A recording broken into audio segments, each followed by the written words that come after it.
My name's Shahid. I'm a product manager on Chrome OS. I'm here with my colleague Ben and our friends from Samsung and Gameloft.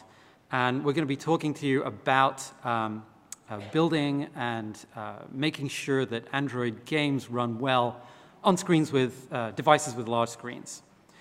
So Ben is going to be coming on stage shortly to tell you a little bit about how you can make Android games work well with large screen devices. Just before he does that, I'm going to spend a few minutes talking about why you should think about it. So we at Google spend a lot of time thinking about gaming, and part because we have so many people using the Play Store. And many of those people do so because they want to play games. So we think about what games people are playing and why, and what games they're going to be playing 2, 3, 5 years from now. So as we do that, we're starting to see more and more titles that pull players in with immersive graphics, immersive gameplay. And that makes sense to us because mobile hardware has grown stronger 3D capabilities, higher resolution screens, and the Android framework itself has evolved to support these with modern graphics APIs like Vulkan. And those immersive titles look and play better on large screen devices. So when we talk about larger screens, what do we mean? Well, we're really thinking about 4 things. Chromebooks, it's the team that I come from, tablets, in our case, Android tablets, devices that have mobile to desktop extension, and foldable phones. And our friends from Samsung will be telling you a little bit about that. So first, Chromebooks. Who here has a Chromebook? If you could raise your hand, please. Oh, okay. I have people raising multiple hands, which is awesome. So thank you for those of you who use Chrome OS devices. So for those of you who are game developers, if you have a game in the Google Play Store, it's probably already running on Chrome OS.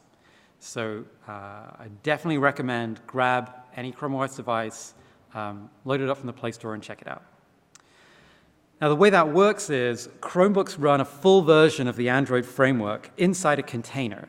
So from your game's perspective, it's just running on an Android device. The container connects directly to input, display, networking, and so on. Now, you probably know Chromebooks as laptops, but Chrome OS, the operating system that powers that, is available on a bunch of form factors: desktops, all-in-ones, detachables, and now tablets. And your input is going to vary from device to device. Your main input on a laptop is going to be keyboard and some kind of pointing device. But when you go through all those different types of devices, they can vary. Not every device has a touch screen. Not every device has the same kind of input. Chromebooks are in growth. According to NPD, Chromebook market share is growing, reached 26% based on unit sales in the US as of Nov 2018. And year-on-year market share grew 34%. So from our perspective, and we hope from your perspective too, Chromebooks are a market that we think are worth keeping an eye on, have grown a ton in the last 4 to 5 years, and we expect that to continue. Second, tablets. So tablets have been around on Android for a really long time, since Honeycomb. And today there's a really wide variety of devices, from units that run on Chrome OS, like the Pixel Slate with a 12-inch screen, premium devices like the Galaxy Tab S4, all the way to more affordable units like the Tab E Lite 7-inch. Variety of screen sizes, variety of cost points. And Android tablets, we think, are key. So 19% of all active mobile gamers play on an Android tablet, and that includes across all platforms, both Android and iOS. So if you're shipping a game on mobile, this is a sizable chunk of the people who play it. Third, desktop extension. So an increasing number of phones, like many Samsung flagships since the S8, allow you to connect a mouse, keyboard, and screen and extend onto a larger screen. Usually there's no touch screen since you're on an external display, and just like Chrome OS, there exists a multi-window system, so that app or game, the window can be resized. And then finally, foldables.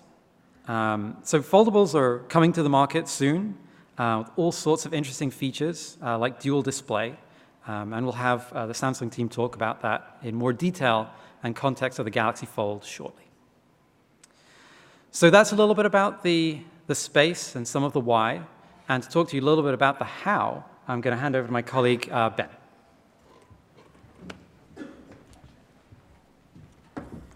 Hey, everyone.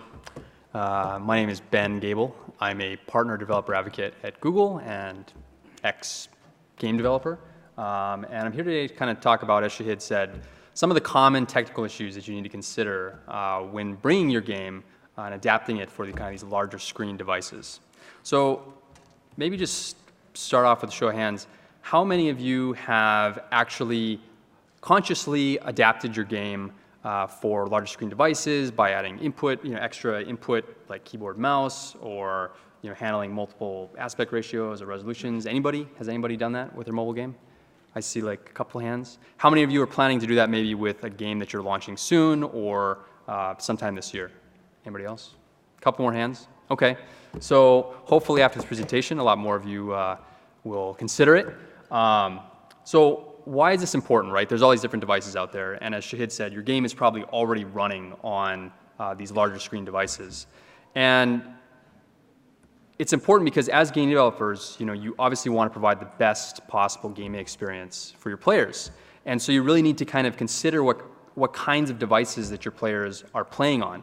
It could be a phone in portrait mode, it could be a Chromebook or Samsung DeX with keyboard and mouse attached, or soon foldables with multiple displays, configurations, and aspect ratios. And you want your players, if they're downloading it on one of these devices, to have a great experience and can kind of really allow you to expand the fun factor of your game on these devices.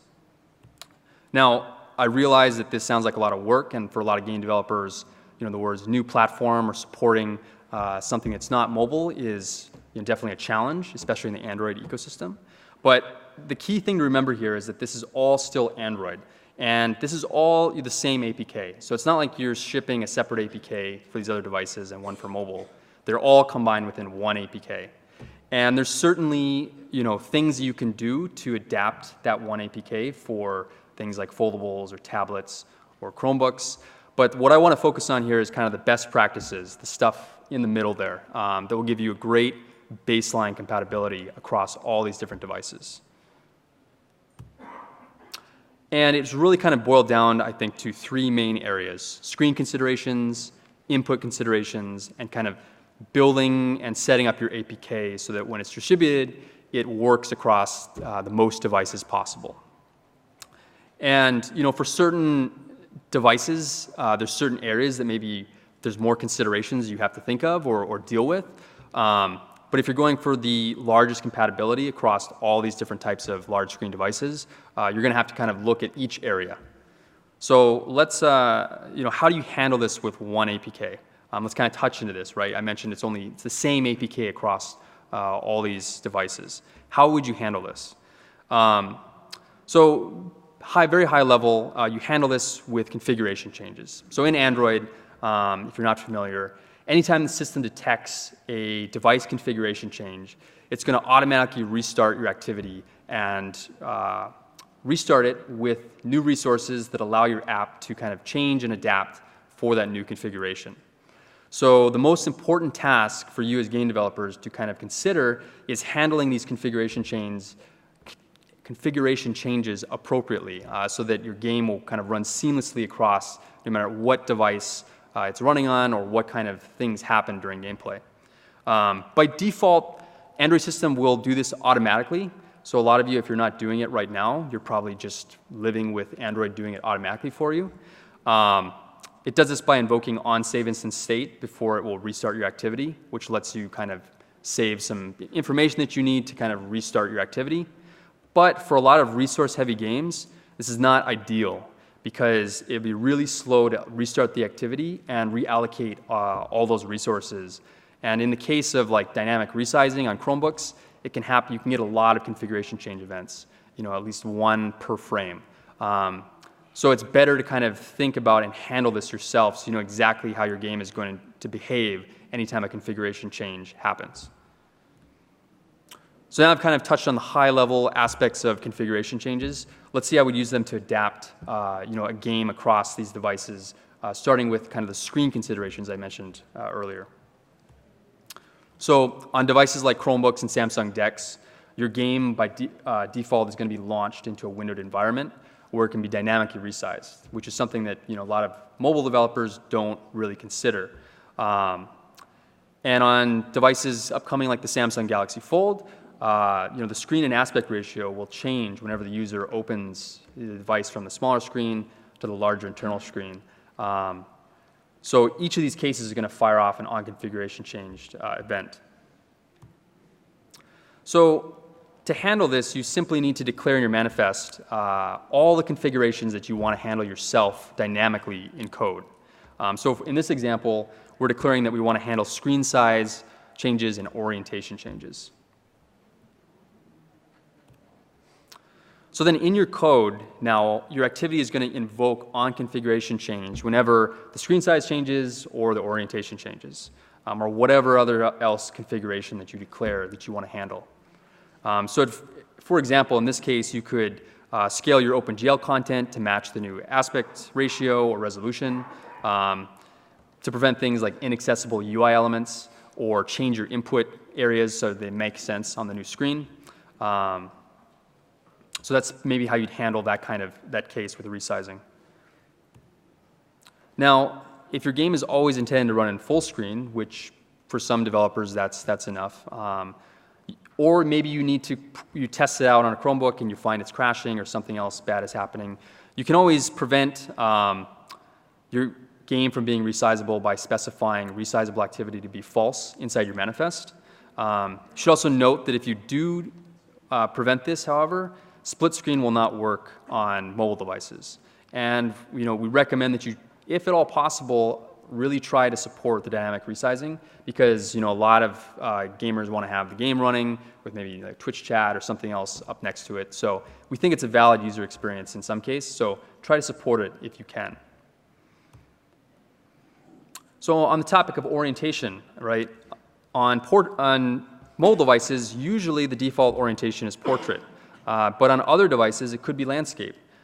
So you should specify in your manifest the sensor orientations that you support, so that the system doesn't flip your game upside down or something else crazy happens while people are kind of moving the device.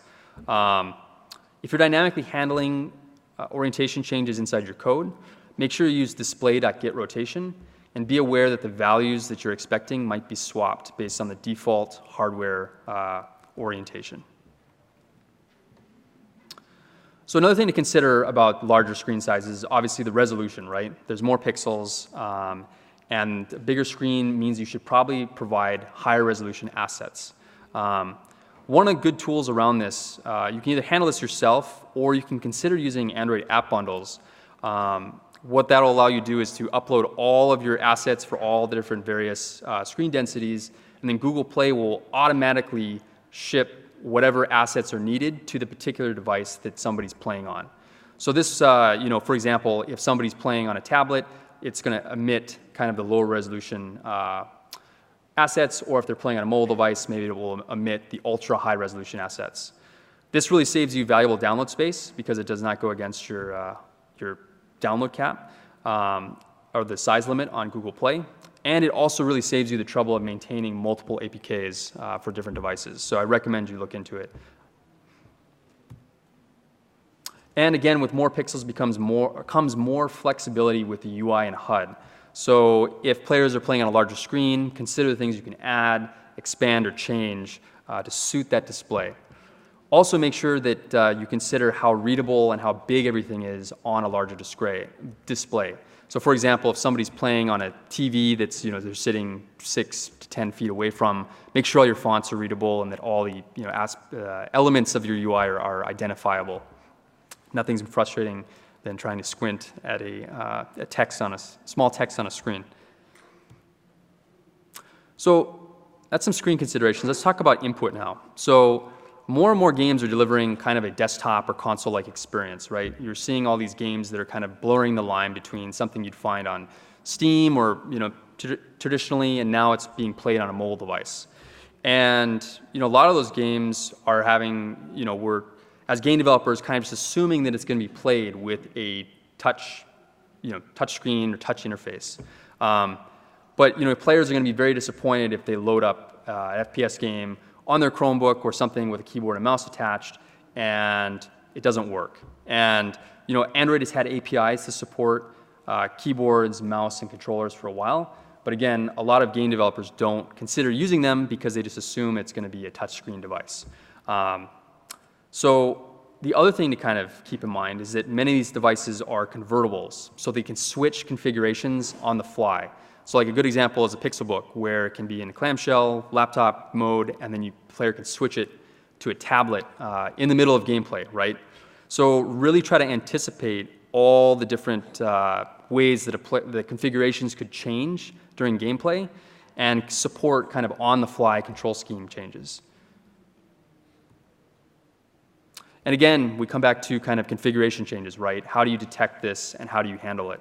So the best way is to kind of specify in your manifest configuration changes around input devices such as keyboard, and handle these on the fly and switch the control schemes based on what configuration change events you're getting inside of your code.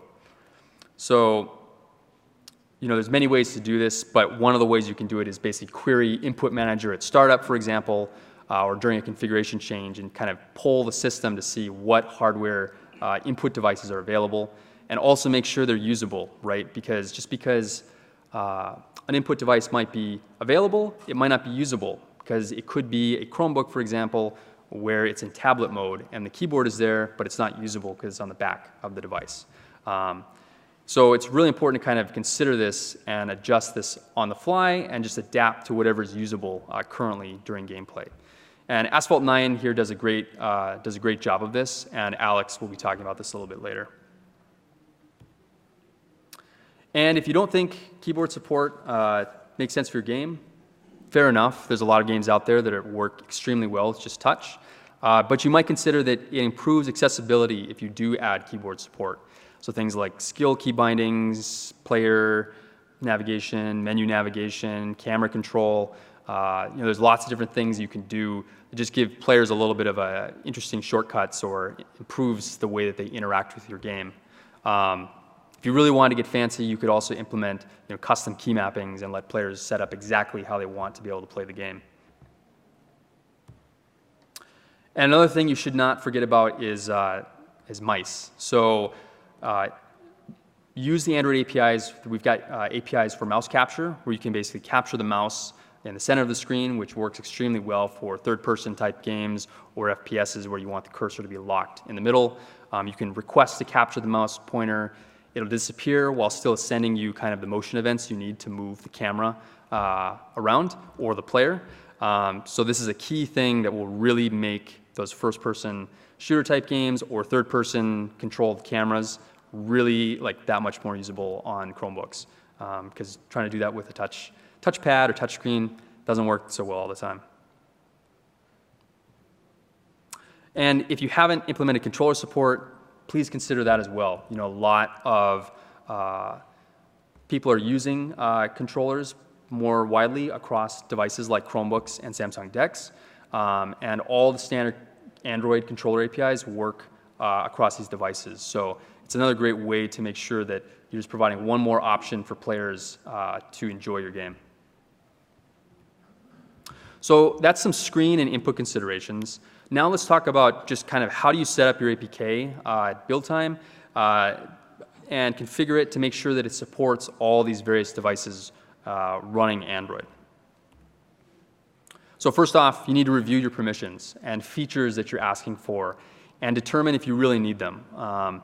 There are some permissions and features that are blocked on certain, or they're not supported on certain devices like Chromebooks. So if you blindly ask for them, you might get into a situation where somebody tries to go download your game on the Play Store and it says it's not compatible with that device, and sometimes it's not very clear to the users why it's not supported. So good examples of this might be GPS or SMS or even rear-facing cameras. So just what we recommend is that you list them as not required in your manifest, And then in code, just check to see if you have that permission or if that hardware feature is available, and handle it gracefully in code rather than just declaring it as required at download time. Also consider the hardware that you're running on. So, a lot of these devices have very different levels of performance, and so if you have an automatic quality control system, you should try to test it on these different, on lower end hardware and on more beefier hardware to see how it behaves and make sure it's doing the thing that you expect.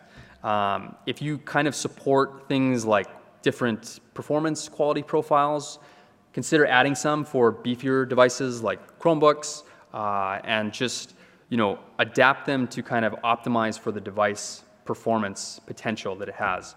Because when players are playing on a more expensive or a device with a larger screen, they might expect that it kind of looks better or has more fancy graphics features there. Additionally, try to provide an x86 build if you can. I know a lot of developers are only providing ARM, but consider that most Chromebooks are x86. So providing x86 or x86 64 builds is going to give you a little bit of boost in performance on those devices, because otherwise you'll have to have your ARM binary translated to run that system, so you'll incur a little bit of an overhead when it automatically does that. And for those of you looking to get the maximum graphics performance, a lot of these devices now support Vulkan 1.0, 1.1 coming soon.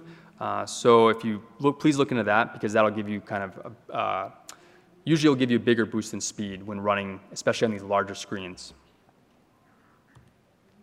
And finally, test across all these devices. So, add test cases that cover things like minimizing, maximizing, resizing, switching between the smaller and larger screens. You really want to kind of see how your game is going to behave across all these different configuration changes. And not only that, but maybe there's something you're doing with Unreal or Unity or your custom engine that you wouldn't expect. Something bad might happen at that level. So you want to make sure you're testing to kind of see if there's any potential problems. I know that QA resources can be tight, and game developers are always trying to push content as fast as possible, quality content. So please try to use things like you can use Android Studio, Android and Chrome OS emulators to kind of get a good sense of how your game might behave in a short amount of time. Or you could consider looking at something like Firebase Test Lab, where you can automate the testing process and kind of get reports based on devices in the cloud there. So it's really important to kind of test and make sure that your game is doing what you think or what you expect it is across all these different device configurations. So now that I've covered the basics, I'm really excited to welcome our friends Ash and Naung from Samsung to come up and talk a lot more about the Samsung Galaxy Fold. Thanks, Ben. Hi, everyone. My name is Ash. I'm a partner support engineer at Samsung. I'm here with my colleague, Naung, and today we are going to talk about how you can make your game works great on Galaxy Fold. We'll be talking about some general specs and touch on few concepts like app continuity and multi-resume. As you know, we announced Galaxy Fold on February 20th. It introduces a completely new category that unlocks new capabilities never seen before with Infinity Flex Display. We created Galaxy Fold for those that want to experience what a premium foldable device can do, beyond the limitation of a traditional smartphone. Galaxy Fold is in a category of its own. It delivers a new kind of a mobile experience, allowing users to do things they couldn't do with an ordinary smartphone. Galaxy Fold is a culmination of 8 years of research and innovation following the debut of Samsung's first flexible display prototype in 2011. It will be available starting April 26th. Here are some important hardware specs. Galaxy Fold is loaded with a 7-nanometer 64-bit octa-core processor, 12 GB of dedicated RAM, over 4,300 mAh battery, providing users with unmatched gaming potential that can last for hours on a single charge. Now, when gaming with Galaxy Fold, bigger is better. Games are up to 1.62 times bigger in landscape and 2.4 times bigger in portrait than Galaxy S9 Plus, providing gamers with the most immersive gaming experience anywhere. Seamless app experience. Player can receive a text invite to join multiplayer game and unfold to response right into the action. Multi-active window experience. Galaxy Fold offers gamers ultimate setup to play your favorite multiplayer game while streaming on YouTube and learning about excelling how to, one second. Okay, give me 1 second. Okay, can you, is it a touch screen? Okay, thank you. Okay, so multi-active window experience. Galaxy Fold offers gamers with ultimate setup. Play your favorite multiplayer game while streaming on Twitch and YouTube, playing game tips for you to master your competition. Performance. Galaxy Folds keep up with the heaviest gaming with its over 4,300 mAh battery carbon water cooling system, so you can game stronger and longer.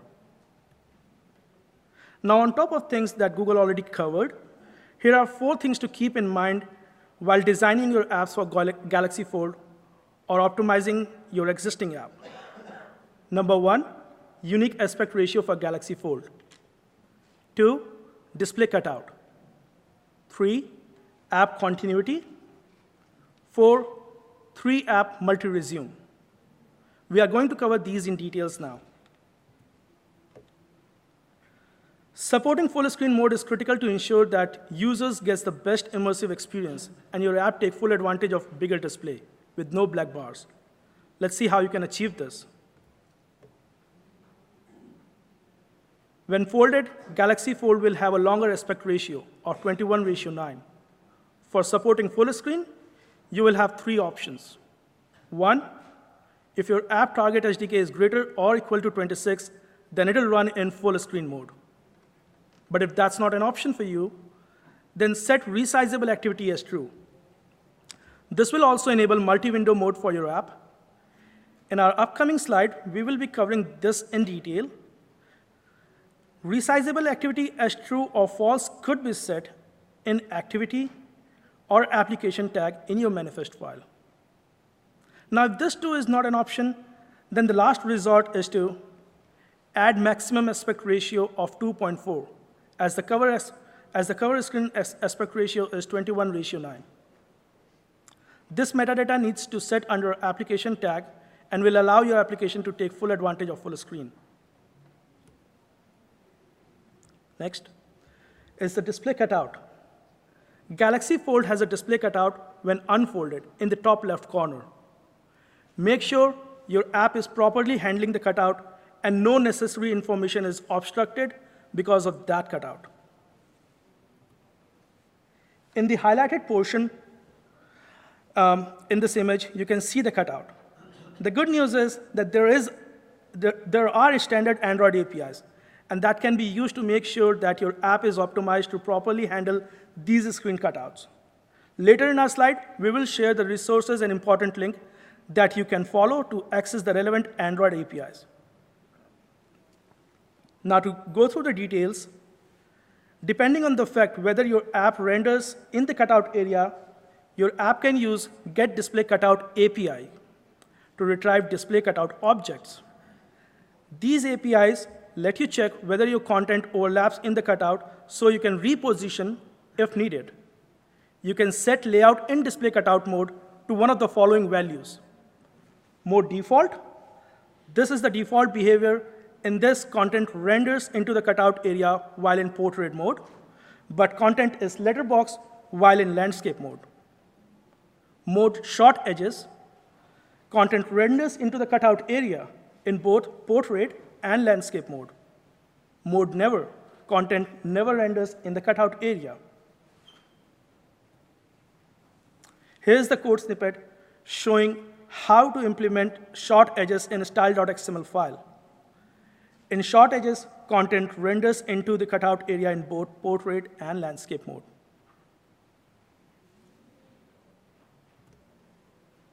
All right, now I'm going to invite my colleague Navun to talk in details about app continuity and multi-resume. Thank you.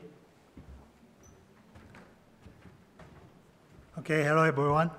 My name is Naung, and I developed the Samsung's Android framework.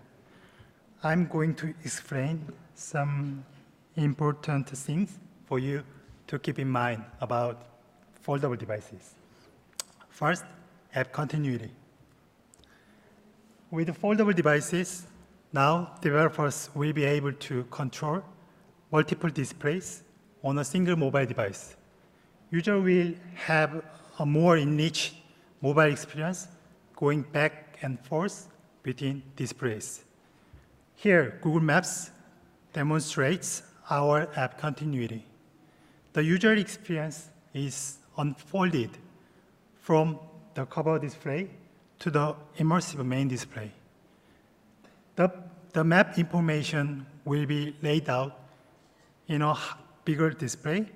Also, information which you are looking for at the cover display will be seamlessly transitioned to the main display. But to ensure this wonderful experience, your apps must be prepared accordingly. These are the requirements that need to be met to ensure the desired app continuity. First, apps need to be able to handle two physical screens.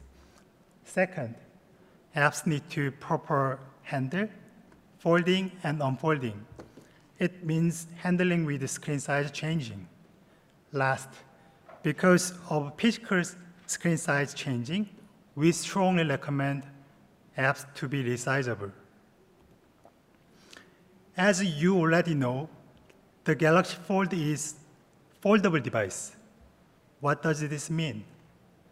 Foldable device can physically fold its display, changing its screen size accordingly.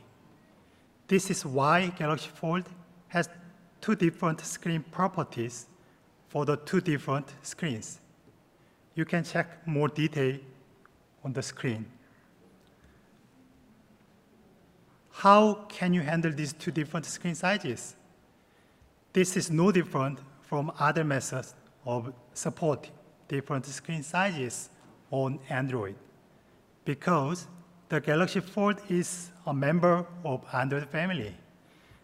The only difference is that it will be happened much more at Galaxy Fold.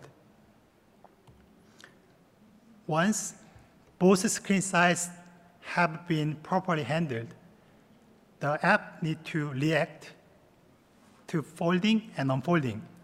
For the Galaxy Fold, developers do not need to handle any special APIs nor events for folding and unfolding. Galaxy Fold follows conventional Android platform behavior for screen size changing. Due to the screen size changing, the configuration will be changed to the following: screen size, smallest screen size, and screen layout. Again, this is no different from other methods of handling configure changing. As Ben already covered this topic, developers can save and restore data or handle resizing with changed configure. To ensure this seamless experience between displays, we strongly recommend the app be resizable. Once again, this is because two physical screens, physically displays has two distinct screen properties. Once a resizable app properly handles the changed configures, the user will have an intuitive and seamless transition between the cover and the main displays. Foldable devices are the next new wave of mobile devices. More and more will be released into the market in coming months and years. Be prepared for this movement earlier and make your apps easily resizable. Sooner is always better. Next point is multi-resume. Multi-resume means resuming all top visible activities in multi-window. In Android Pie, if app and OEM opt-in, all top visible activities are resumed. Multi-resume is expected to become mandatory behavior in next version of Android. Of course, Samsung opted in this feature with our devices. All Samsung devices above Android Pie, including Galaxy Fold, support multi-resume. Applying multi-resume is also super easy. Just add metadata into manifest file of yours, just like this. Then your app is top visible. With multi-window situation, your activity will be resumed. App developers can now test how their apps response in a foldable environment. This enables them to verify that is done correctly by using an emulation environment that is provided for app continuity and multi-resume. Please check more details on our resources site. Okay, so far we have explained several considerations for Galaxy Fold. Please remember this. Galaxy Fold is also an Android device. If you follow standard Android principles for different devices and form factors, there is no problem with Galaxy Fold. This is why we collaborate with Google on this project since the beginning. Here is real game experience on Galaxy Fold. I took this video from our partners at Gameloft, who works very closely with Galaxy Fold. Now I'd like to welcome Alex, a senior developer for Gameloft, to share their experience developing multi-devices. Thank you, and enjoy the video.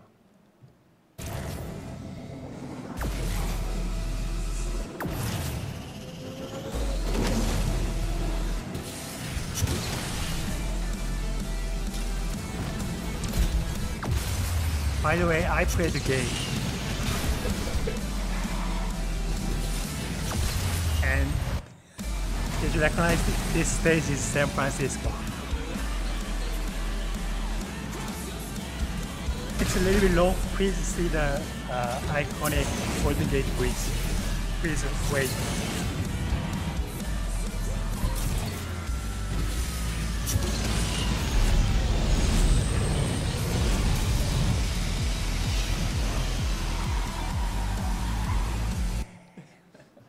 Did you see that? Okay, here is Alex. Thank you. I'm Alex Urbano. I'm a graphics engineer at Gameloft Barcelona. And I'm going to talk about some high-level ideas of, that we followed to make the Asphalt 9 a truly multi-device game. So, first of all, you probably already knew, but Asphalt 9 is an arcade racing game with a lot of cool, expensive real supercars, racing at crazy speeds in beautiful real-life locations. It's a great game, so you should play it, please. So, as a mobile-centered studio, you usually think about these things when building your game, which are basically hardware constraints. But that's not true, and it shouldn't be like that, because nowadays you need to support a wide variety of devices with many different input methods and a huge range of performance levels. And that's okay. You should target as many devices as you can to reach as much people as you can. So for us, it was really helpful to develop for an unknown device with all the possible options and variations, and invest in a really good platform abstraction layer software that allows the programmers to work without platform specifics. Some sort of simulator. So in the context of user input, you need to know what the user wants. So don't assume your input method based on the device. Detect each input device and use the one that makes sense in your game, and the player intentions. And by the player intentions, I mean that, for example, if they have a controller connected to the devices, because probably they want to use it. So a specific input device can be disconnected at any time for whatever reason. You should be able to adapt to that situation without interfering too much in the gameplay. So, for example, pausing the game as soon as the device gets disconnected, and then recover from it. And of course, you should always let the user choose between the available input methods.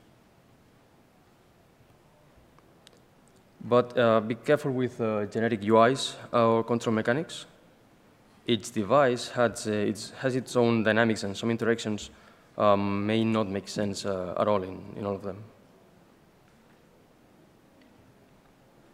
So moving on to UI, what we can say is invest in your tools. In our case, we chose to develop our own UI editor that it's called Gin.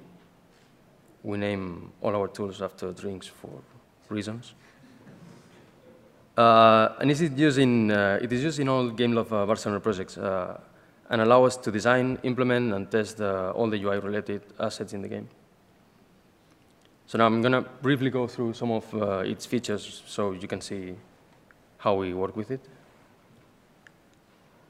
Gin has an integrated source image management tool that allows the artists and designers to import high-quality, high-resolution images in the most popular formats. So we impose minimal restrictions here, as they can apply some optimizations later. So as a first optimization step, we can group those images based on their usage, their context inside the game, or if they are in the same menu or something, and quality requirements. This helps with loading, memory, and quality management. And this is where the user decides which compression profile to use. I'm going to go to that later. And if they want to create min-maps for the atlas. Those min-maps are used in case you're using a low-resolution device, and it helps with flickering and pixel crawling. We can also animate every element or widget using either keyframe animations or events for sounds and particles. This is greatly abused by designers and artists, and are a very important part of our widgets have some kind of animation. Also, as a way to improve productivity, there's a template system. Is it used to create reusable layout configurations that can be filled with content?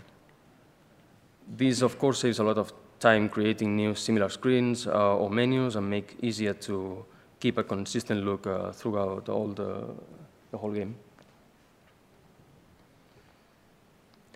So as we mentioned before in the previous parts, there are lots of different devices you need to support. So one of the main challenges when designing UI is how to handle the wide variety of ratios and of aspect ratios and pixel densities they have. In our case, for Gin, we can author all the menus in specific key aspect ratios directly in the editor, and we can swap between them at any time. We have the most commonly found in the devices we target available at any time.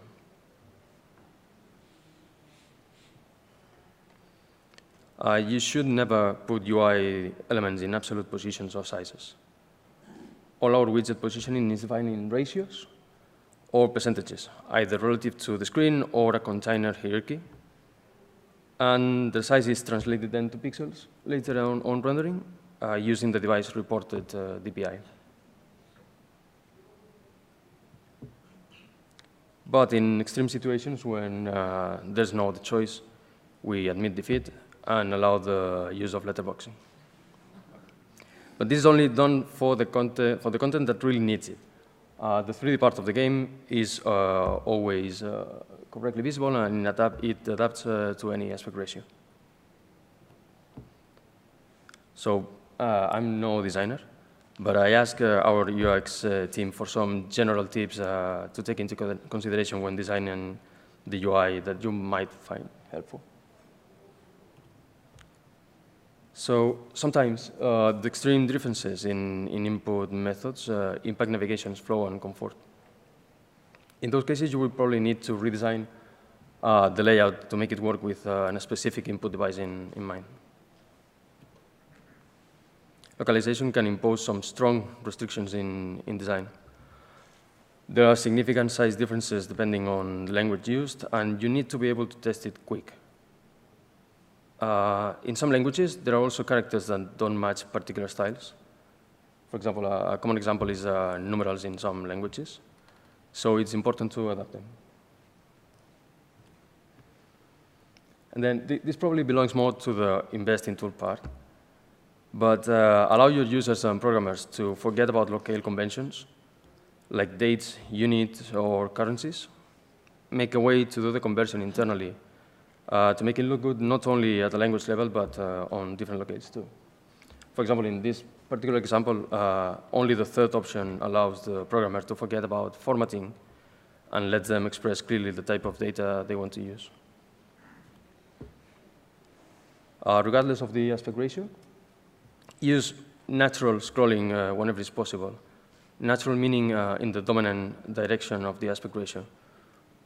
Because when scrolling, you usually focus on the center of what you are scrolling, but previous and next elements are part of the past and future of what you are exploring.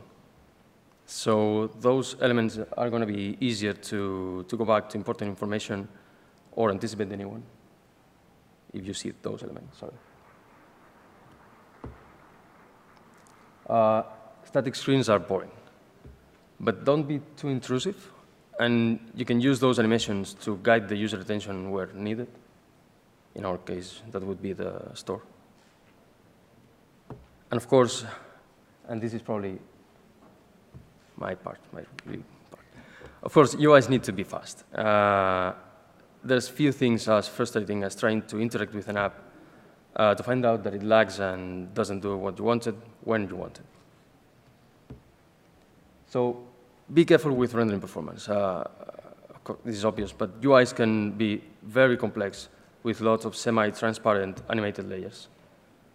Geometry is usually not a problem. We're probably talking about hundreds or thousands of polygons. But raw calls are, especially on portable devices.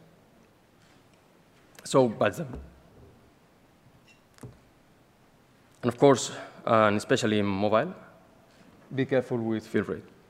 Lots of big transparent objects can really hit performance.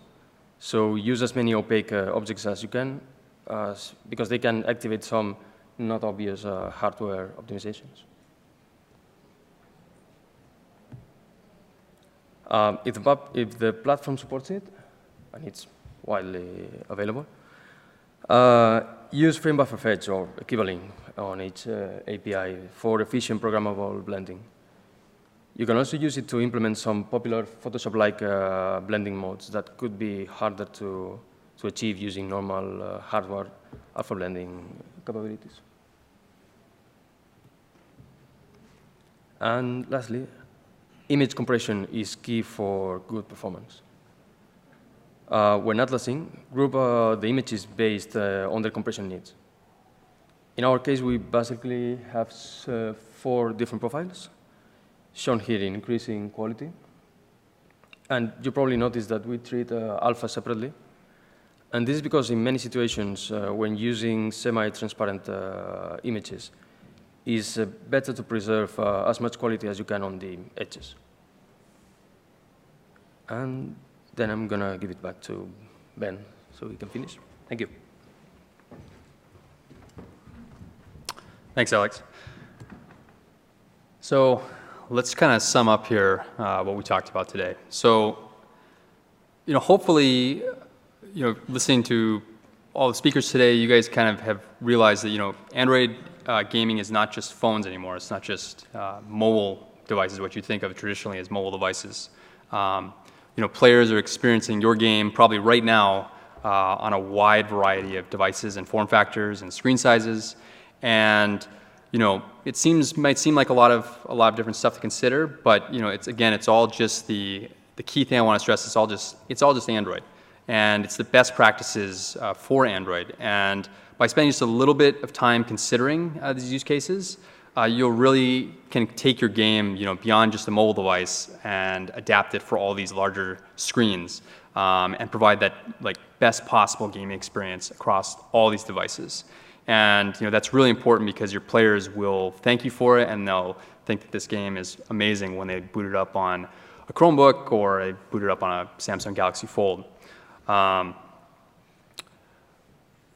really committed to making this process easier for game developers moving forward. So we've got a number of things that are kind of in flight and coming to help support you guys in supporting these devices, such as Crostini, so developer tools on Linux, on Chromebooks, additional profiling tools, emulator improvements so you guys can test a wide variety of cases, and further game controller support for these different devices. So we've got a lot of information. Please check out our links here. I'll let you guys take a picture of it. But we've got one for kind of the Android site, and then another one specifically on the supporting Samsung Galaxy Fold and foldables from Samsung.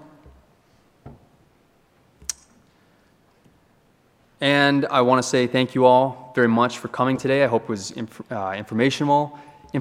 I hope you guys learned something. I hope you kind of consider these larger screen devices moving forward. I want to thank our friends at Samsung and Gameloft for coming to speak as well. We're not going to do QA up here, but if you have any questions, please come up to the podium here and grab us after the session. Happy to talk more about anything you guys might want. So again, thanks very much. Please fill out the survey as well for the sponsor session. Love to hear some feedback, positive or negative. And I hope you guys have a great rest of your GDC. Thank you very much.